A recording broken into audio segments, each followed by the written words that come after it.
Live via Skype, it's the DB&J Wrestling Podcast. I'm your host, Turnbuckle Jim, and with me, as always... Fast Count Brian, and before we start, I'd like to congratulate you on getting your car back. Yes, thank you very much. My car accident is actually...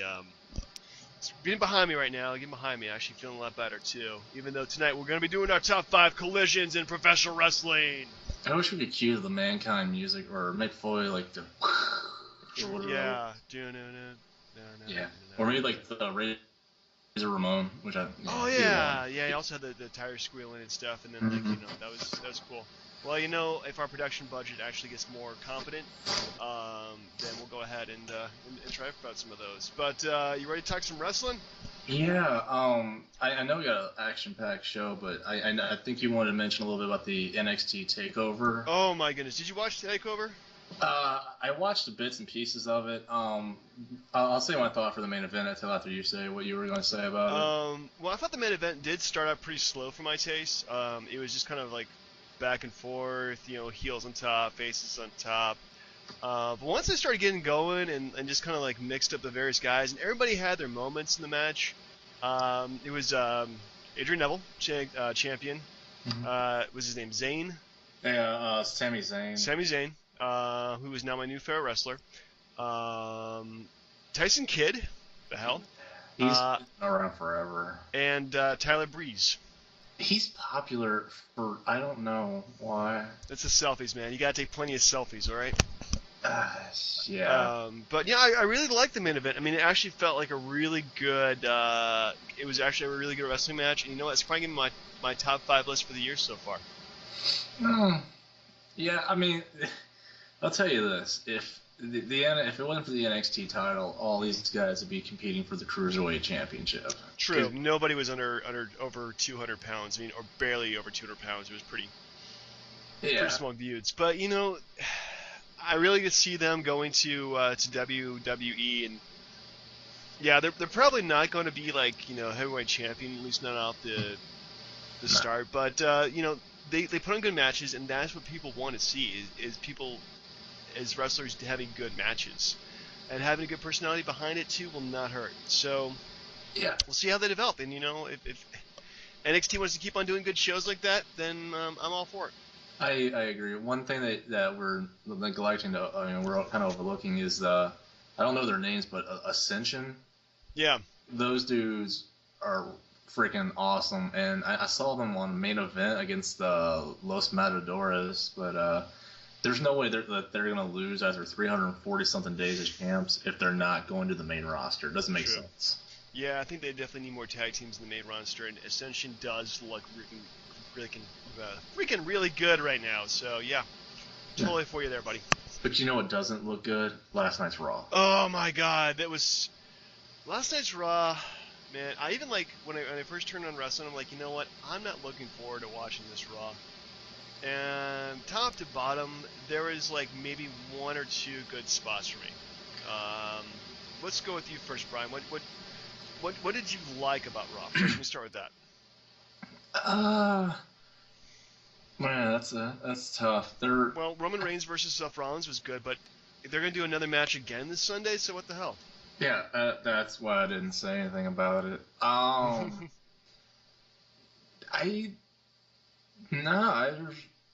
They're really. I mean, Jericho beating Kane was the only highlight. Yeah, that was good. The 6-man tag team match was decent, but they keep on jobbing out Cesaro.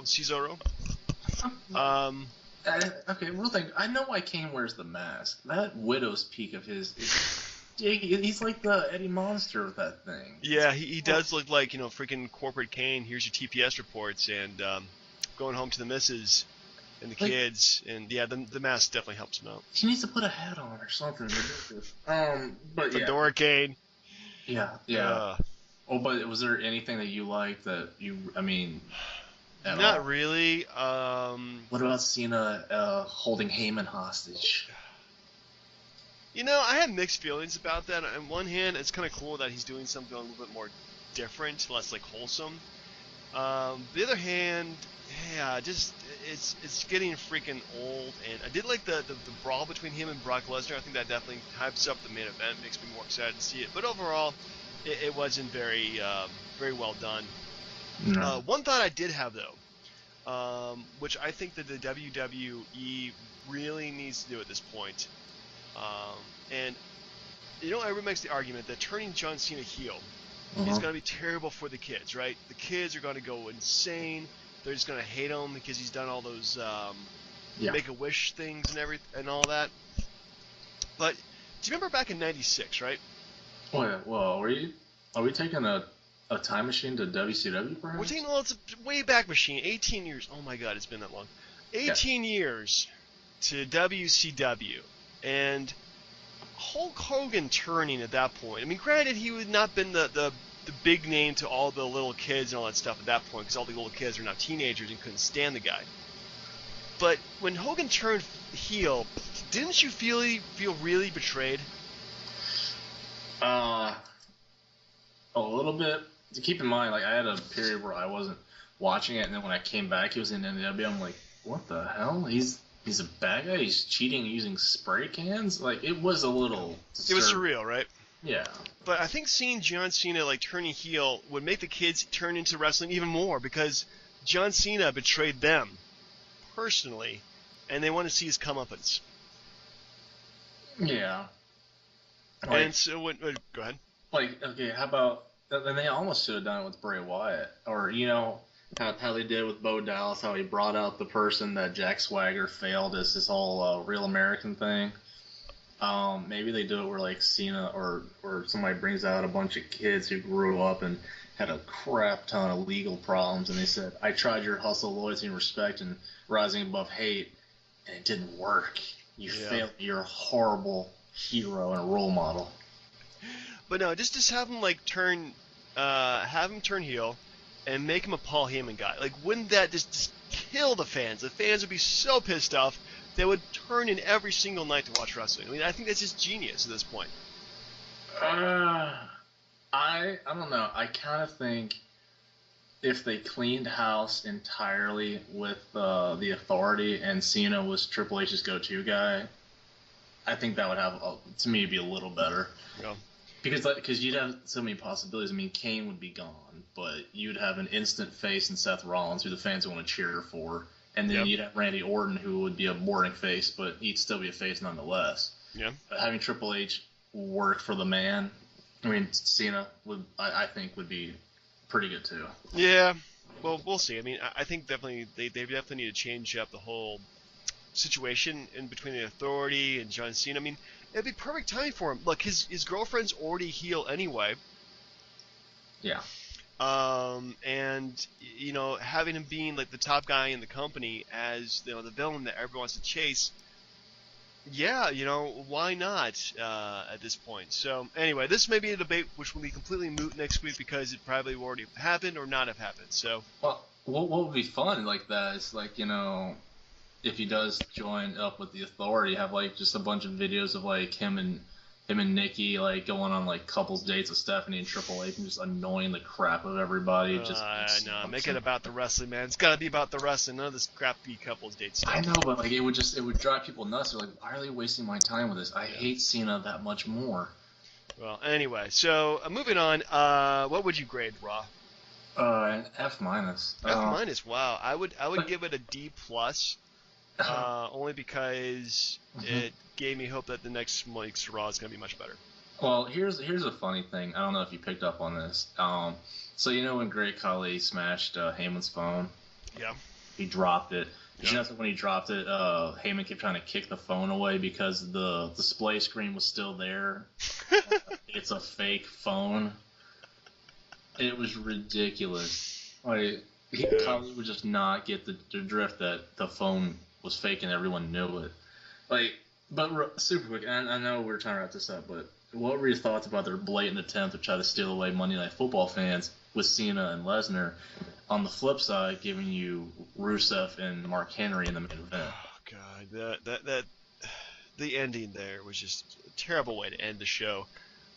Stealing the halftime, I don't mind that. I mean, wrestling will do things like that, and I don't mind. But yeah, wrestling becomes a lot more rough during football season. So But you know what they should have done? Like, so Cena goes out there and brings it to Lesnar a little bit. Right. Lesnar gets pissed, goes backstage, tells Triple H, I want a match tonight with anybody. And then in the main event, Lesnar goes out there and just crushes somebody. Yeah. Because people would have been interested to see him wrestle on quote-unquote free TV. True. Him versus Zack Ryder would pull in the ratings. Mm-hmm. Woof, woof, woof. Yeah. So anyway, what did you do? Some predictions? Yeah. Absolutely. Do we have a full match list? Because they just added some stuff that no one's gonna... I'm pulling up the Wikipedia, because Wikipedia is pretty good about having having all the matches listed on there. So let me see what we got. Night of Champions. Pretty good, but I understand if you have matches at the very last minute, but if he's got Jericho and Orton with no build up whatsoever, I don't really care. Yeah. Well. Okay, so first match, I'm just gonna go by the probability of the match being. Well, let's do the main event, but the first one, Roman Reigns versus Seth Rollins. Ooh, you think that's gonna lead off? It's just the first match I'm gonna list. It's not gonna lead off though. Seth Rollins. Rollins, okay. Yeah, I mean, I don't know by hook or crook, but he's gonna win, and then they'll set up Hell in a Cell or something next month where Dean Ambrose makes his return and costs him the match. True. Yeah, I think that's a good pick too. I think Rollins will win via cheating. So, and Reigns already beat him on free TV, so we got that. Next up, Chris Jericho versus Randy Orton. Randy Orton. Really? Gonna go for Orton? I'm gonna go with the Jericho for that one. I don't know why. I think both these guys are gonna take time off, so let Jericho win on a high note because he's not coming back for a while. But that's the thing. If he's not coming back, Orton really needs a win. He really does. This has been a bad year for Randy Orton. I mean, just a bad year in general. It's kind of sad that his hottest moments have been as part of the Return to Evolution. So, but I'm gonna pick Jericho just to be different. Fair enough. The Usos, Jimmy and Jay versus the Golden Stardust. Usos. I'm gonna go with Golden Stardust. I just think they just push them at the last minute, oh yeah, they're still here. I think they're just gonna keep the belts on them until maybe Ascension is ready to challenge them. I think that they're going to be losing the belts this time. Dang. The Usos are good though. They've been a great tag team. I've really been liking them. And in fact, they're probably one of the best tag teams of the last 10 years. See, the problem is if they lose, they're just not going to be used anymore, and that's just a shame. I don't know. I mean, I think they have a hot program with the tag team, especially bringing the Ascension in there. You could have some really good stuff in the next next pay-per-views up into WrestleMania. Yeah, definitely. All right, Mark Henry versus Rusev.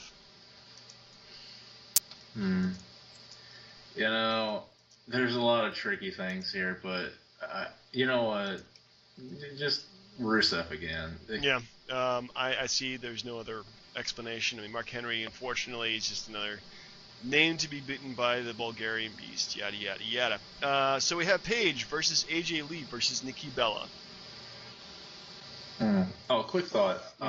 Did you see Rusev winning this match and then interfering in the main event and starting a feud with Cena? If they were stupid, they would do that. So you're saying it's a possibility? I'm saying it's a possibility, but only if they're stupid. So you're saying it's a possibility? I'm saying it's a huge possibility. Of course it's a possibility. It's like, how to kill your two biggest beasts in one pay-per-view, have Brock Lesnar lose to Cena, and have Rusev also lose to John Cena too. It's just going to happen. Yeah, but as far as the Divas match, it's got to go to Nikki. I think that's the whole point of having her in the match. All right, well, that's interesting. I'm actually going to go with a different opinion of you. I'm going to go with AJ Lee. Wow, no love for Paige. Where's Chairshot? You know what? Yeah, if we had Chairshot, he would definitely pick Paige. Love you, Paige, but sorry, I got cheer against you. She is fantastic. Oh, okay. One real quick beef that I have with Raw again. Paige is doing this thing now where she goes through the ropes really slow, so you can zoom in and check out her butt. Yeah. And they turn away from it just to see the less attractive Bella get her butt kicked. Who cares? Yep. I'm kind of mad about that. Yeah, a little. But if you really want porn, there's always the internet. I know, but if you're gonna show like that kind of looks in their show pages, but I don't care about Brie Bella at all. Yeah. But yeah, so what's the next match? Next match will be Dolph Ziggler, with the Intercontinental Champion, versus The Miz. Miz gets it back. Yeah, you go with The Miz, okay. I'm gonna say Dolph here. Man, I'm not really too hot in either guy, but I go with The Miz. Keep it pretty consistent here. Sheamus versus Cesaro for the U.S. Championship. Sheamus, because I don't think they know what to do with Cesaro at all. Yeah, good point. I'm going with Sheamus too, and actually I had another theory what they could do with an awesome angle. Keep the mid card interesting. Okay, so Sheamus is champion. Next pay-per-view, or maybe on Raw, he gets in a program with Rusev because it's the United States Championship. Yeah, but people chant USA for Undertaker when you're still playing the zombie gimmick. So I mean, it doesn't matter where you're from. No, but I think it would be a huge angle if like Rusev wins the U.S. title and renames it like the Russian title or some crap like that. Or the European title? Interesting. I like the way you're thinking there, buddy. Yeah. Alright, so we come to our main event. Brock Lesnar versus John Cena. Yeah. There's a million different ways that this is going. There really are. I could see like a billion different ways they can book themselves out of this here. I would like to see a worse match than SummerSlam. Like maybe 25 German. Oh God, it just breaks John. I just want to see like Brock Lesnar go out to the match in a Bane mask. Yeah, that's exactly what I was thinking. And just I was born into professional wrestling. You just adopted it, Mr. Cena. Did I come across as awesome as it sounded in my mind?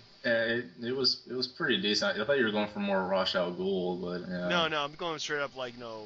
He is the Bane to John Cena's Batman. Where's too much break you, Mr. Cena? Yeah, no, you're doing very well. Thank you. But I gotta working say, on my Bane for the past 2 years. I gotta say, there's no way Cena wins. Like, there's just no way. You don't have him lose in such a convincing fashion, and then have him win. And I don't care if it's by like pulling the tights or using brass knucks or a steel chair. I don't care. If he wins, the SummerSlam match looks like crap, and any build-up Lesnar ever had going into this match is shot, and they shit the bed. Well, I'm gonna go really left field. My predictions, what they're going to do with John Cena, what I just described to you, I think that's what they're going to go with. Make him a Paul Heyman guy. Paul Heyman turns on Brock Lesnar. I'm going for it. I'm going to say John Cena wins.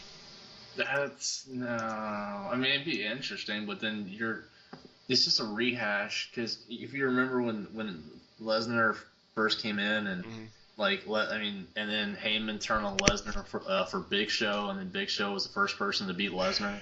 Yeah. I mean, it turned Lesnar face, but yeah, it did. But I think John Cena is just a more viable person to keep as being like the heel or the bad guy. So that's just my prediction. I don't know, but again, even in that way. He was booked so strongly that he got his ass kicked. I just don't see how you let him win unless it's by disqualification or something stupid. Yeah, it could be something really stupid. Well, we'll find out Sunday as we go yell at each other next Tuesday, Monday. Trivia time, sir. All right, trivia. So I don't have any trivia prepared.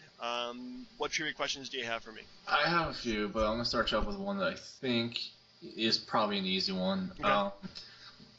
Who wrestled in the main event at the very first Clash of Champions? Talking about the WCW one? That is correct. Okay. Ric Flair? Yes. Okay, so I'm half right at least. Yes. Ric Flair and what year was it? 88 or 89, I think. 88, 89. Lex Luger? No, sir. Who was it? It was Sting. Sting! I thought Sting wasn't pushed until after that. Nah, Sting wrestled him there, but he didn't win his actual first title until like 90, I think. Yeah, that's right. Didn't actually win the belt until then. Sting. Would you like redemption? I will have some redemption. What's the next question? All right, I'm sure there might be more, but I only have two that come to mind. Can you name two wrestlers who lost a heavyweight title and won a heavyweight title in the same night? Lost and won. One would be Edge. That is correct. My other... This one may not be so easy. And I'm not counting when Jericho beat Triple H, but Triple H had the decision reversed and then fired Earl Hebner, that deal. I forgot about that.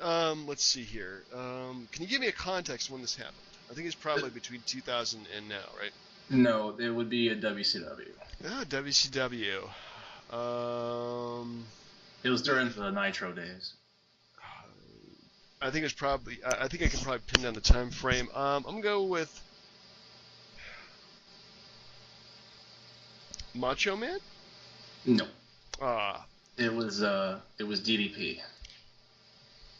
Go figure. It was 99. He wrestled Sting for the title at the start of the show, lost it, and then won it later because it was like a four-way match with him, Goldberg, Sting, and Kevin Nash. Wow, that is such shit.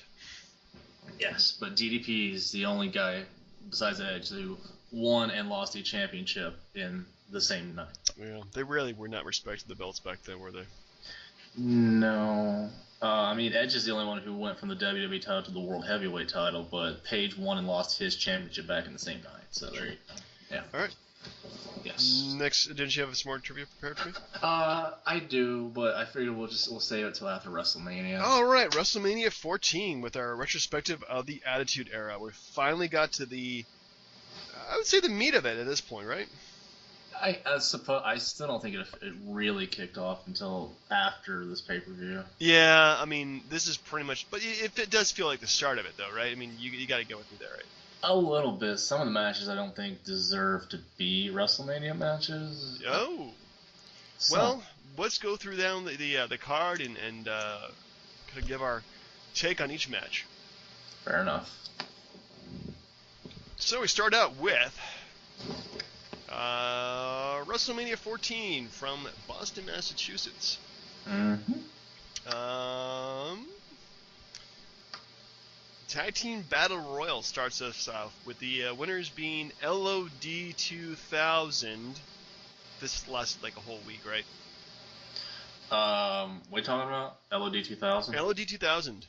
No, like they actually fight at the next pay-per-view against the New Age Outlaws, I believe.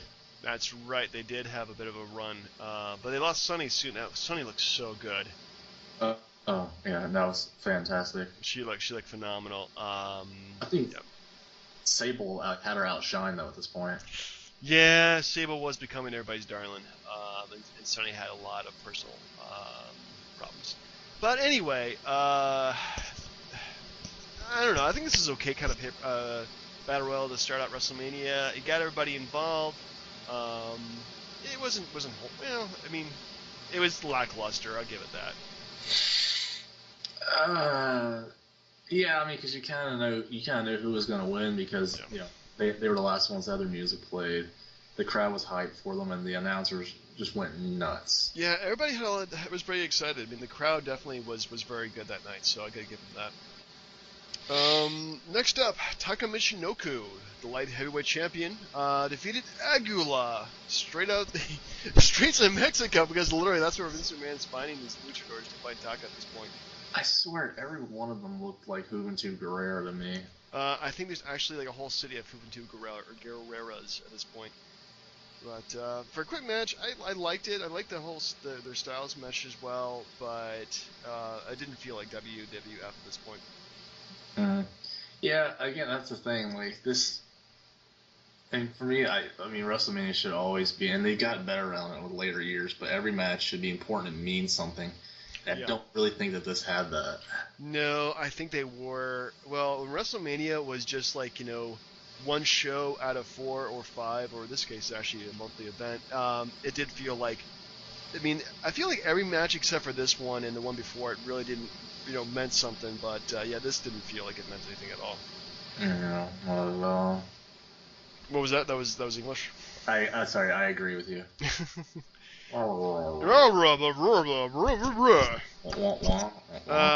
So next up we have Triple H with China defeated Owen Hart while China was handcuffed to one Sergeant Slaughter, WWF Commissioner. Yeah, how about that? Yeah. Yeah. One of the things that, if you read WrestleCraft, one of the things that they always got about China was that she was the king or queen, whatever you want to say about her, of the nut shot. And what do you get out of it? She was good about giving them nut shots, yeah. Yeah, what was this? She wouldn't be a nut shot after distracting the poor commish. Yeah. So, yeah. Slaughter's face and then giving Owen Hart. And another thing, I really felt like they mismanaged Owen Hart, like, right after Brett left. I'm not saying it was intentional, but, like, they just completely...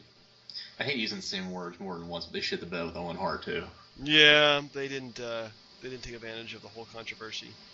So, I don't know, maybe that was good that they could have put him in the mid-card there at Triple H. I mean, at least it kind of gave him that kind of animosity with the group. And later on, he worked a great program with Ken Shamrock, but we're not going to be at that point yet. Next up, Marvelous Mark Mero and Sable defeated the Artists, Goldust and Luna in a mixed tag team match. Yeah. It was more about Sable. Yeah, it was. It was Sable's rise at this point, and man, she felt pretty hard. But yeah, she was the first WWF Women's Champion, wasn't she? Women's. I'm sorry, I'm losing there, Brian. Can you hear me? Yeah, I can hear you. Okay. Yeah. What again? Wasn't she the first WWF Women's Champion? Was this? I mean, I think so, because I mean, once Medusa left and threw it in house garbage, I don't really know if anybody between Blade and Sable. Yeah. So yeah. Anyways, it was kind of beginning of that era with the women wrestlers. So, I mean, it's good that they're bringing that back at this point, and they do more and more matches with her as they go on. But yeah, it was kind of a crap match. Yeah, it's like why didn't he ever wrestle at all? Should have been good. Yeah, she wasn't very well trained, but she looked good. Not in wrestling. Yeah, true. Anyway, next up we have The Rock getting his butt kicked by Ken Shamrock, and then Ken Shamrock losing the belt via disqualification. Yeah, the familiar shtick for Ken Shamrock. He snapped. Like, I'm gonna kick the crap out of you, but I'm gonna go nuts so you don't actually lose anything. Yeah, that's pretty much his shtick at this point.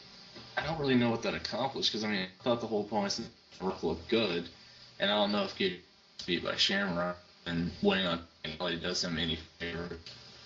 Yeah, but they were kind of teasing the kicking out of Farouk at this point of the Nation, because he comes to the ring with The Rock in the lock, and then he just kind of walks away. So, but yeah, definitely made The Rock look very weak right now as a champion. Yeah. The match itself is less than like 5 minutes, so. Yeah, that was disappointing. The best thing about The Rock during the night was his interview with Jennifer Flowers. Yeah. Yeah. Well, The Rock was pinning his stride on the mic at this point, but never really he improved in the ring to some degree, but he never he was always good, but never A plus like say a Shawn Michaels would be. That was the only thing I was really disappointed about. I mean, they had Jennifer Flowers interview The Rock, and then she came out later with Jeff Jarrett, if I'm not mistaken. Jarrett came out with her and Tennessee Lee, I think, something like that. Yeah. But where was Lewinsky? Where was Holly Jones or Linda Tripp or Newt? It was this report. Make it about Clinton, people. Yeah. Anyway, less said about Clinton, the better in professional wrestling. Hey, yeah, this is true. Up to the Tombstone. What was that, man? You're also breaking up. Were we up to the Pete Rose tombstone? We are just about. Next match was Cactus Jack and Chainsaw Charlie defeated the New Age Outlaws, Billy Gunn and Road Dogg, for the tag team titles in the first ever and I think last ever dumpster match. Not the last one. They had one at SummerSlam later this year, but it was I think Mankind and Kane were supposed to be the tag team, but it was just Kane. No, it was just Mankind, and the New Age Outlaws kicked his ass.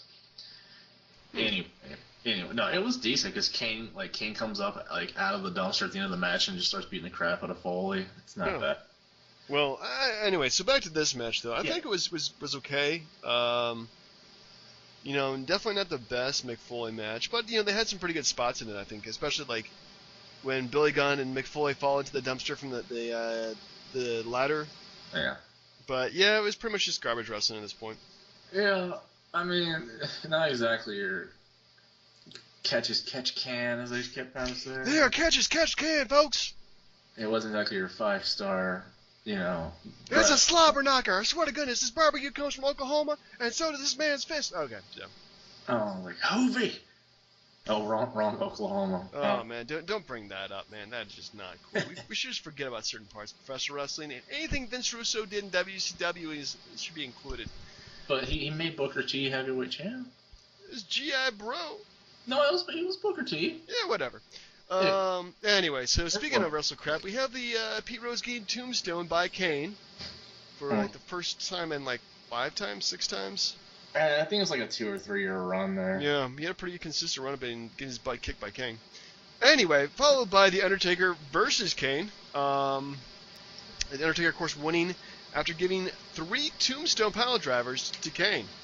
And then Kane came up and then just destroyed Undertaker. What do you think there, Brian?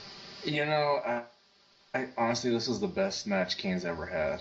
Really? By far.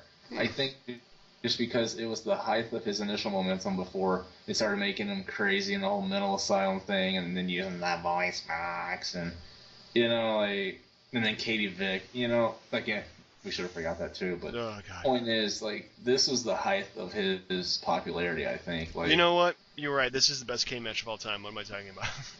I actually gave it the best Kane match of all time. Looking back at my old top 5s. I should have given you credit for that. You should have given me credit for it because you know what? This is his best. This is pretty much Kane had a very longer career than he should have had at this point. So that we're 16 years down the line. Well, as Kane, he started in '97, didn't he? You were right. He did start as Kane in '97. So that's 17 years playing a consistent character in WWF. Yeah, in knees. So yeah, that's pretty good. Not a bad run at all. No, I mean, as far as the match goes, they had all that hokey fanoki, that's they can use that expression, all that, the lightning and the magic and all the sorcery and the devil powers, and it was a ridiculous setup if you watched the promos leading up to the match. But as far as the match itself, they just beat the living crap out of each other. They really did. And it was about 2 giant hosses just fighting it out. So yeah. And again, I know I've said it a million times. At least I wouldn't have been upset if this was where Undertaker had lost his first match. Yeah, if he lost his first match at this point, that would have been huge. But anyway, let the past be the past. So finally, we have Stone Cold Steve Austin versus Shawn Michaels for the WWF Championship. Stone Cold Steve Austin wins after Mike Tyson counts the 1, 2, 3. Yeah, and then rips off the DX shirt to show the Austin shirt. He's always been loyal to Austin, after all. Yeah, the one thing is, for this match, I was very impressed, considering it wasn't that great, but yeah. Considering how jacked up HBK's back was, I'm surprised he even got through this at all. He had 2 ruptured discs and a crushed disc in his back. Yeah, that's gotta hurt. I mean, no matter who you are, you can be in the best shape. So he did a good match. You could tell parts of the match where he was really, really in pain. Seriously, could barely perform moves. But hats off to him for still sticking around and doing this match, other than saying, "Hey, I'm done." Well, could there have been anybody else that could have done the favors for Austin like that? I'm sure there'd been somebody else who would have done that, but not the way that HBK did, because he knew. I think it's very important that Stone Cold has that legitimacy as champion by winning cleanly over Shawn Michaels. Yeah, one thing that if you ever read Shawn's book, he talks about how he was pissed off with everything because he didn't like how when Mike Tyson knocked him to the mat, how he put the shirt over Michael's face. Yeah.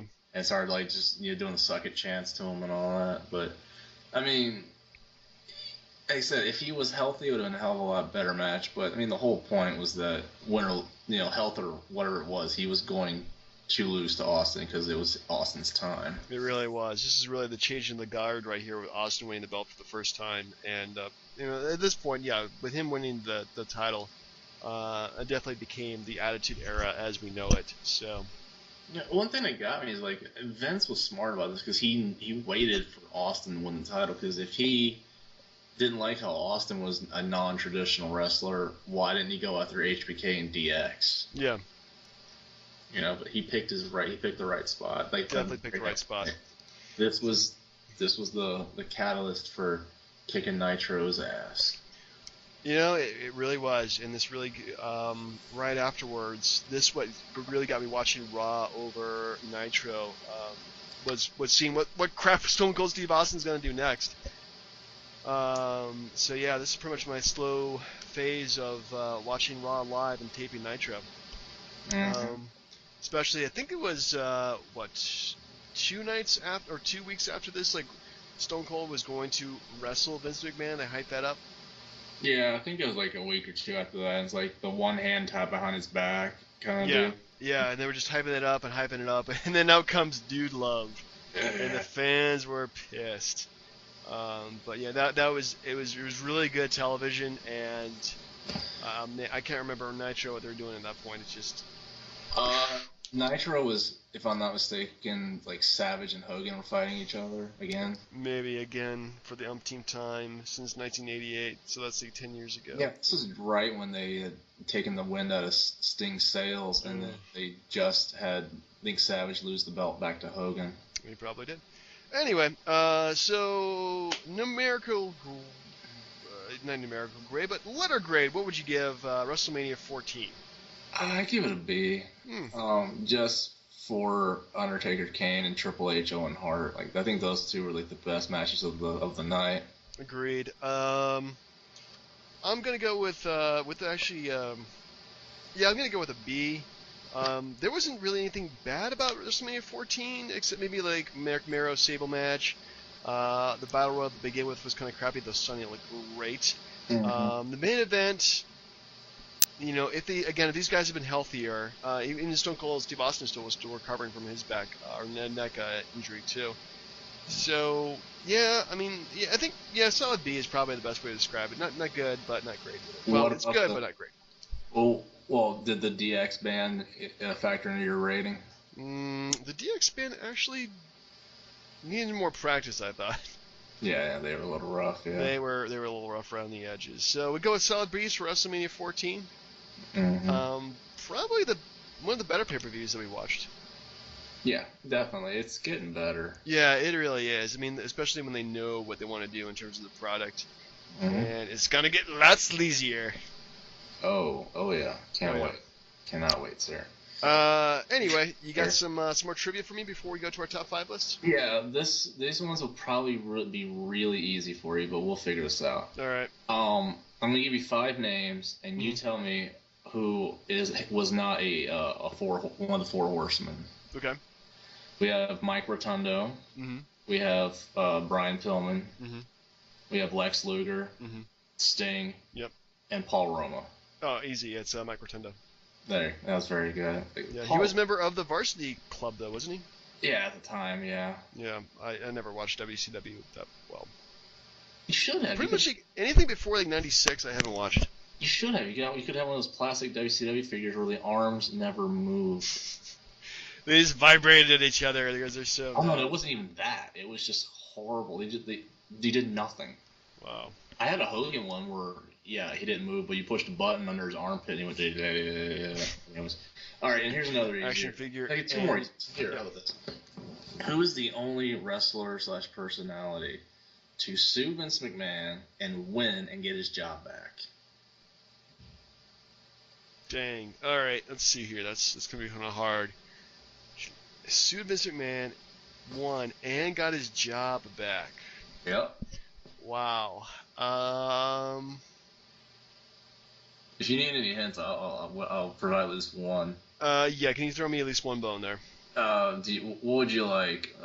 Like a time frame? Yeah, give me a time frame. I think a time frame. It was like 2001.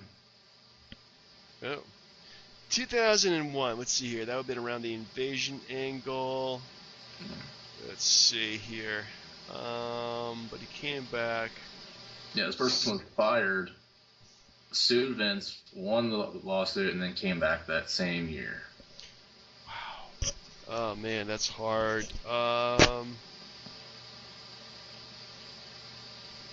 Man, I gotta go with probably making this up at this point. Test. No, it was Jerry Lawler. That's so yes. Now, like he got fired right after, like, you know, they fired the cat, and then Paul Heyman did the announcing for a while. That was great. And then right when the invasion angle ended, Heyman got the boot, and then Lawler came back to commentary. Wow. Yeah. That invasion angle, what a crazy time to be a wrestling fan. And if you ever read Lawler's book, I think it's like the title of his book, like How I Beat Sued Vince McMahon and Won or something. Puppies! Alright, ready to do some top 5 lists? Yeah, well, I have one more. Oh, do you have one more? Oh, right. Bonus question. Yeah, this is just great. This is a real quick one, but maybe you will not get this. We'll see. Alright. I have 5 names, again, and they were all members of the NWO. Alright. Which one of them was not a wrestler in the AWA? Oh, snap. Alright. Let's tell me some. We have Kurt Hennig. Okay. We have Hulk Hogan. Mm-hmm. Scott Norton. Mm-hmm.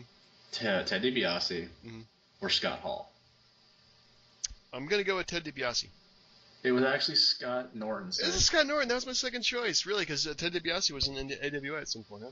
Yeah, he was in AWA before, right before the WWF. He was supposed to be their heavyweight champ, but then Vince signed him to do the $1 Million Man gimmick. The AWA. The ECW of the 1980s. Indeed, sir. Well, I mean, they were on ESPN, so they had a somewhat legit cable organization. It was ESPN in the 80s, dude. They were not legit. They had ping pong? Alright, fine. So, top 5, sir. I believe your top 5 was top 5 collisions. Top 5 collisions of all time. I really do need Mick Foley music, just as like a sound bite, just to. Damn. Anyway, at least you know what it feels like to be in a car accident. So anytime that stupid JR says, "Oh my God, it's been a car accident," yeah, that's not exactly how it feels like. So was it like when, you know, Rock was in the ambulance and Hogan drove the semi into the ambulance? It was something like that. Just not as horrible. Show us on the car where they hit you. Anyway. So yeah, my top 5 collisions of all time. Alright, so number 5, as you know, I usually reserve it for the newest thing. New thing. The new thing, because it's not as good as the old stuff. But still pretty good. My number 5 is collision of 2 heel stables who were, you know, it's got to be the Wyatts and the Shield. Were the Shield heels still at that point? Yeah, they were. Because this is February, so they were still heels. They're still kind of working for the Authority at that point. And you know, it's 2 biggest guys in the block. You know, you'd love to see these 2 factions fight. They teased it a little bit, I think, in October or November of the previous year. That's correct. But they finally just, I forget whatever reason were the circumstances. I think it pretty much just like, you know, bragging rights. They finally collided at, help me out there, Bri. Elimination Chamber. Elimination Chamber. With the Wyatts winning the first encounter, of course, they fought it a few other times too. I think the Shield taking 2 out of 3. But I mean, it was just really the 2 biggest teams taking on each other. They weren't, you know, the good guys. And even before they started wrestling, the fans were chanting, "This is awesome." So it was just great booking all around. And I love the talent of both teams. So.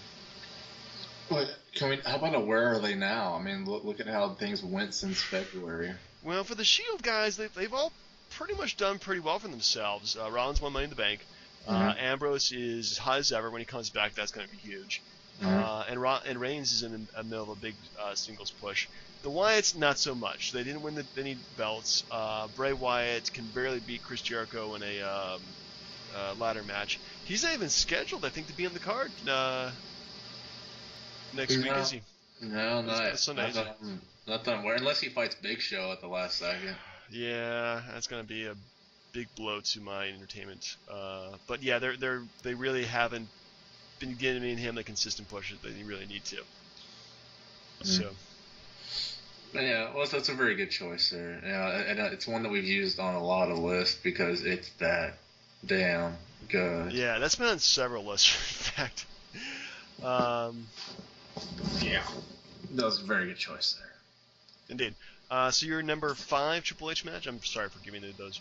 Yeah, sorry, we're keeping everybody in suspense, but I don't know the exact date of it, but I went with his match against Mankind. It was August '99. I want to say it was the night after SummerSlam. The one that had Austin Foley and Triple H with Jesse Ventura as referee. I barely remember that, but yes, I believe that Mick Foley won the belt beforehand. Yes, he won the belt at SummerSlam, and then Triple H won his first title the next night, and that was the big deal because, at that time he had Rock, obviously had Rock, Austin, Undertaker, Kane, all those guys, but Triple H was being built as the next guy, and that was when he finally took that big leap. Was it a 5-star match? Not a chance, but I still thought that it was one of their better matches. It wasn't their best, but it was one of their better matches, and it launched Triple H into the main event scene for sure. Yeah, once he won the belt, he pretty much was solidified there in that scene. Mm-hmm. Indeed. All right, so my number 4 collision, and I do apologize for being kind of unoriginal for this, and I do have some honorable mentions before the number 1.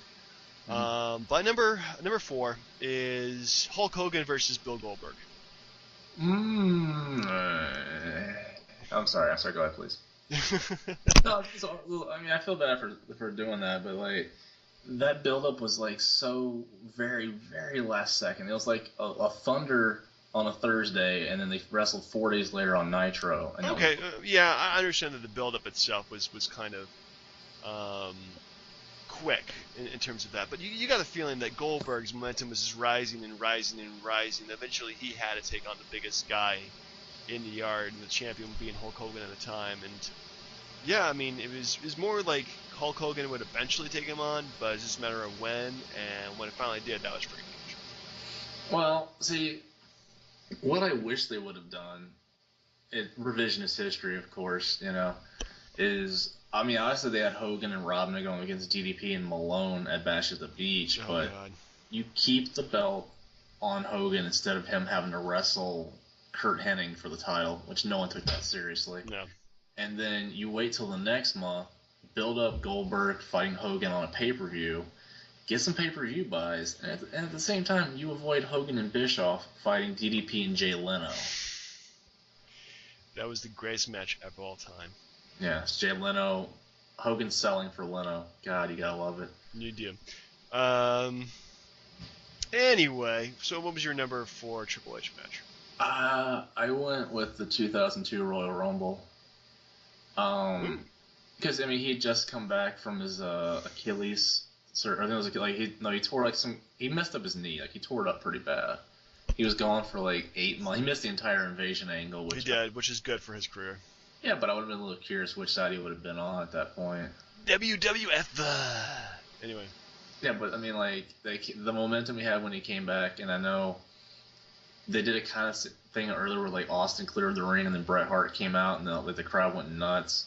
But they did the same thing for this one where Austin cleared the ring and then Triple H's music hits and then they just brawl it out for a good while and the fans were just completely into it. And Triple H, eliminating Kurt Angle, he had some good some parts there with Mr. Perfect, and Kane and RVD and all that, but like I just thought that was the perfect way to bring him back from the injury. Like it was a really good Rumble, like top 2 or 3 of my favorites. Ooh.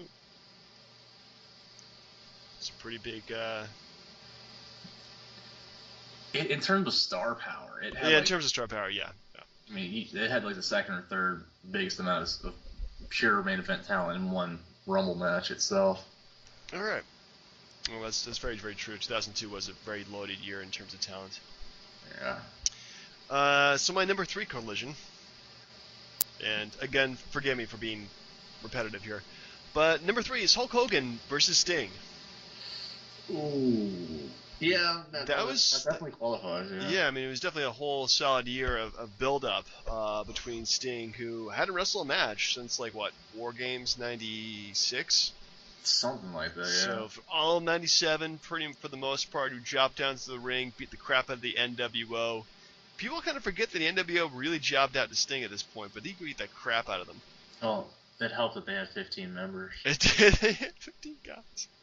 Anyway, so that was pretty damn big. I mean, the whole build-up was huge, and again, it lasted almost an entire year. The match itself sucked. Yeah. What happened afterwards sucked. They really booked themselves into a corner and then just shot their way out. But for that brief time, it felt great to be a Sting fan. Yeah, I mean, just the NWO was so hot at that point. Oh, it's huge. And when initially they played like the kid's voice and then the crow music hit or whatever, like his crow look, and then the symphony kind of thing had the violin. Like Sting's music was pretty good. Like I just like the execution of the match was horrible, but that up to that was like the best thing Bischoff ever did, by far. True that.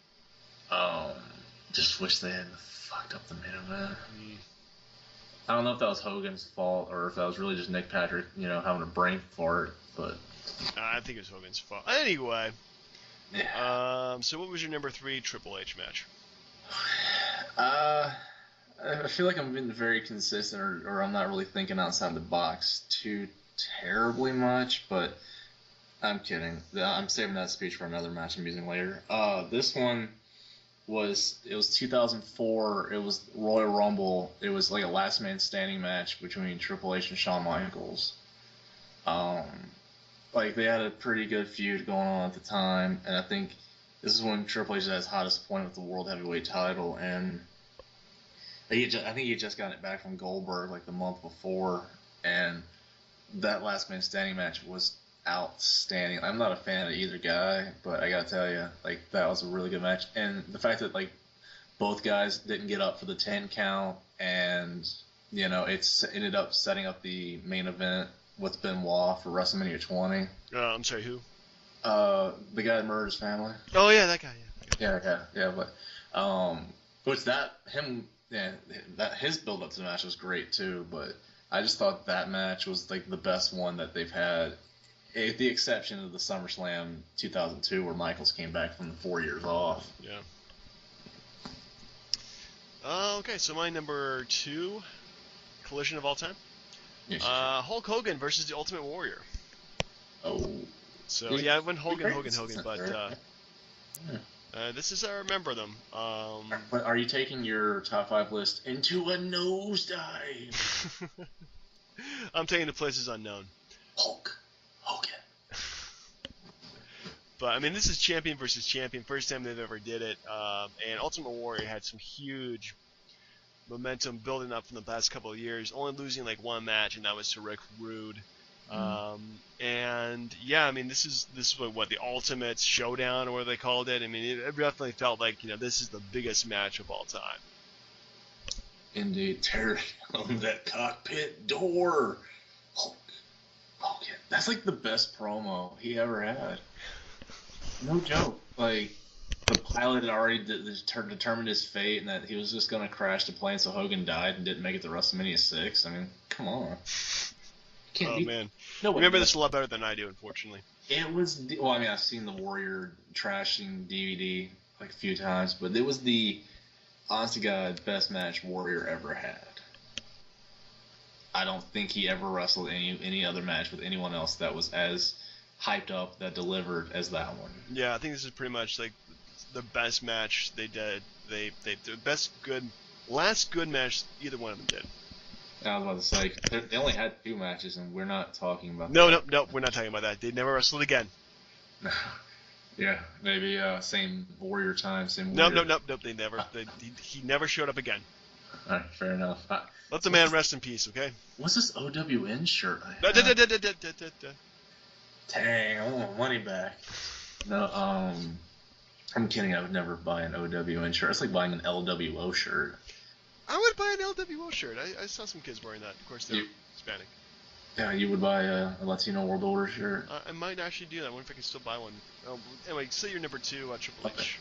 I was like, I might as well. If I was gonna, I'd be El Dandy. But no, number 2, I went. This was getting tough because there was 2 choices I had, and I'm not splitting it up, but I had a really good honorable mention because it was Triple H and Cactus Jack. Yeah. But this was the Royal Rumble 2000. This was like. It was like the match that Triple H needed to get over. Like there was barbed wire, like thumbtacks, like they bloodied the living crap out of each other. They both left on stretchers after the match was over. It was just that one thing that it was Foley's last real good match because I mean he had one more where he lost to Triple H and then retired, wink wink, and then came back at WrestleMania for the Fatal 4-Way. Right. But that I thought was. Honestly, Foley's best WWF match because like Triple H needed the push and it was amazing. I can't stress enough how great that match was, and Stephanie's involvement as well because this was like right as the McMahon Helmsley era had just begun. So good. I highly recommend watching that match on the WWE Network for $9.99. Not only $9.99, can you buy that? Yes, that's true. Yes. All right. Well, actually, you can't buy the WWE. You can only rent it. Dang. Anyway, so my number 1 collision of all time. Dun-dun-dun. All right. And this actually, let me give you my honorable mentions first. This is mostly honorable mentions because I'm sure these would have probably fit into the list if I actually gone back and kind of did more research and experienced emotionally these collisions. But I added Cena versus The Rock. Ooh. First time, because they spent like an entire year build up for that. Yeah, and they actually did hate each other. They really did. And also Sting versus Flair. Which time? The first era. Oh, okay, fair enough. Before Flair left for WCW, it was kind of a lot of build up for Sting to win the belt from him. I was just hoping you were talking about their TNA match. Yes. Oh God, no. Anyway, so my number 1, again, this is almost like spend an entire year of build up, but when they finally wrestled each other, the match itself, I wouldn't say actually delivered, but you weren't expecting it to deliver as a wrestling match. But as an entertainment match, it was damn good. Stone Cold Steve Austin versus Vince McMahon. Oh, which time was this? This is the first time, the very first time. This is St. Valentine's Day Massacre? Is that what they called it, or? Are you talking? No, are you talking about on pay-per-view? Or you talking about on Raw? On pay-per-view. Yeah. Oh, you talking about like where they fought in the steel cage and Big Show threw Austin out of the cage? Yep. Okay. Yeah. Even when he started out in WWF, he's always fucking it up. Big Show. Mm-hmm. Anyway, but yeah, this was an entire year of build-up between the two of them. I mean, honestly, on camera, these two just hated each other. And this, of course, Vince McMahon being the authority figure and Stone Cold Steve Austin being the ultimate rebel. They just did not get along at all. Just sure hated each other, and Vince McMahon always had more and more elaborate ways to get over Stone Cold at this point. So seeing these two actually like wrestle each other, which is kind of surreal, and then freaking Big Show comes out and throws Stone Cold through the cage. Do you remember the immediate build-up for that? Because I mean, McMahon had won the Rumble because The Rock had interfered and cost Austin the Rumble. Right. And then Austin wanted to get to earn the match, and then like Judge Mills Lane orders Vince to fight Austin in the steel cage. You know, there's some things I remember and some things I don't. And I don't remember the whole Judge Mills Lane thing. Yeah, it's one of the things that stuck out because you're like, because he showed up on the Titantron, everybody lost their minds. I'm like, it's just Judge Mills Lane, people. But then he was like big at that time. What, Celebrity Deathmatch? Oh yeah, Celebrity Deathmatch was freaking awesome. Yeah, that was great. It was a great time. But no, that was the build up towards that match was great. And plus, I mean, the Giant, Paul White, Big Show, whatever you want to call him, making his debut, like, and directly involved into the main event shows how much they thought of him as being a legit talent that WCW didn't have that much. You know? Well, I mean, like, what other WCW homegrown guy would have come to WWF and made that kind of impact right away? Chris Jericho. Not directly at that time. I mean, if Sting had come in and cost Hogan, that would have been something. That would have been huge. That would have been huge. But yeah, I guess you are correct, sir. I mean, who else would they have brought in? But yeah, I think Chris Jericho would have done it too. Yeah, I feel like I'm distracting for your point though. Well, very well done. It didn't necessarily end their feud. It ended like a couple months later. I think when he fought Undertaker for the title, but yeah, I mean, but their feud pretty much stretched out for quite a while. Pretty much ending at WrestleMania 17 when Hogan Stone Cold joined forces with Vince McMahon to beat The Rock, and then that angle went nowhere. Now, quick question for you on number one. Your honorable mention, it was The Rock and Cena not on your list because The Rock won? No, because I didn't experience it. It wasn't for any belts, and The Rock wasn't actively participating in wrestling at that point either. No, not really. No. And I can't believe you're forgetting all the Randy Orton Christian matches. But anywho. Christian will never be on my list again, I'm afraid. One more match, right? Speaking of that, number one. I've talked about this one before. I feel like I should make it homework. Because, and that should be a list at some point, 5 matches that we each have make each other watch and see if it's any good. But we should totally do that. This would be one of them. It is again Triple H and Chris Jericho, Hell in a Cell, Judgment Day 2002. Triple H had just come off of losing the belt to Hogan at Backlash, and Jericho never got his rematch against Triple H, but they kept screwing each other over in matches with Hogan. So they just dealt it out in the steel in the Hell in a Cell. They fought in and out of the cage, and I think Triple H gave Jericho a pedigree on top of the cage. It was a fantastic match, and I give Triple H credit. Jericho helped him a lot through that match, but it would not have been as good without Triple H and the fact that he was really over at the time. So Jericho, Triple H, Judgment Day 2002, a must-see. I see. All right. Well, that concludes our list for this week. Your list for next week, Brian. Yes. This is actually going to be, I don't know if quicker or not, but I'm going to go, since you are trying to grow a beard. Yes, thank you. Yep. I'm going to give you the top 5 beards in wrestling. Ooh. Dan O'Brien. Oh, come on, man. You got to be more creative than that. $1 Million Man. Mick Foley. $1 Million Man. Yeah. Be as creative as possible with it. I don't care. Okay. Could I use Miss Elizabeth? You know the Macho Man is more hetero than any man in the world. But I see where you're going there with the beards. No, how about Stephanie McMahon? Oh, I was gonna say China. Triple H was hers. No, that would be the reverse. But anyway. Oh, yeah, that's what I said. Triple H was her beard. I'm not trying to do this to you as irony, but I had talked this over with the commissioner, and we had both agreed that this would be a good choice as far as a wrestler to give you. So I'm giving you Christian. Oh, Christian. Okay, well, I am actually a peep. Yeah, because like, she said Christian would never be on your list again. I'm like, well, Chris, on your list. Here's Christian. Take him. I like Christian. I embrace that. I like Christian. I think he's definitely the underrated member of this Edge and Christian. So yeah. Okay. I'll add a caveat then, just to make it a little bit harder. You can't use Edge and Christian matches. Dang it! Can they use Edge versus Christian matches? Yeah, they had one. Okay, I'm probably just giving this one away, but they had one on Raw. It was like during when Edge and Randy Orton were feuding, Mhm.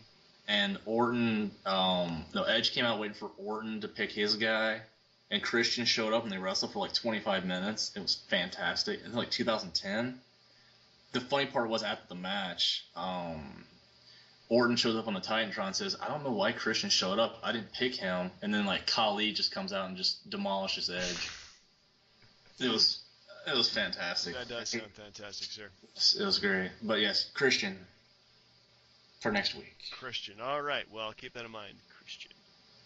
Also, now do you want to continue and do what is it? Unforgiven. Was it Over the Edge? What was the next one after this? It was. Let's see. For $9.99, we can be watching Unforgiven in your house. So it is Unforgiven. It is Unforgiven, where the main event is Dude Love versus Stone Cold Steve Austin. We could do this, or we could go south, or we could go a little more ghetto to ECW. It's up to you. Now, south, you'd be doing, I would imagine, it'd be Uncensored, which I think was like Hogan and Savage, and if I'm not mistaken, like the start of the, no, not start, but like DDP was, I don't know, it was something going on then. Yeah. It's up to you, man. Well, if ECW had a pay-per-view at this point, we should probably do that. We should do that. Granted, we've only done like one WCW pay-per-view that we have posted. Yeah, it was Uncensored as well. It was Uncensored 97. Mm-hmm. Could be watching. Let's see here. Their pay-per-views. We could do Uncensored 98. It's fine. I don't know. I think at that point I saw like all the WCW pay-per-views and. Well, because I mean, the thing is like we could give people the perspective, because we're about to get really heavy into the Attitude Era, which is gonna be good because we saw it with kid eyes. At least I did at the time. Everything looked so good, and now looking back on it when you're older, you're like, it's good to see if it was actually good or is it overhyped. Yeah. Tell you what, let's go ahead and let's take a 2 week break from WWF before we plunge into the Attitude Era. Mm-hmm. Let's watch Living Dangerously, March 1st, 1998. Oh. And Uncensored 1998. Yeah, I just think it was like Savage and Hogan in the steel cage match or something. Something horrible like that. Like for control of the NWO. So yeah, let's go ahead and watch both of those pay-per-views, and might as well broaden our wrestling palette. Yeah, our wrestling viewage. Anyway, so that's it for me. Yeah, have a great week, everyone. I'd like to say R.I.P. to Chairshot, because he is never coming back to the show. No, we got to change it from the DB&J, because it was Donnie, Brian, and Jim podcast. We will accept fan submissions anywhere you feel like giving them to us. Comments, Twitter, anything. Come to me at school and be like, "Hey, aren't you that guy that's in my English class?" "Yeah, DB&J sucks. Give me a better name." Like, okay, what do you have in mind? Exactly. Yeah, well, we'll think of something. Otherwise, we got to rebrand ourselves. Anyway, for the DB&J Wrestling Podcast, this is Turnbuckle Jim. And Fast Count Brian. And we also missed the Commissioner as well. Yes. Have a great week, everybody. Have a good one, folks. Yeah.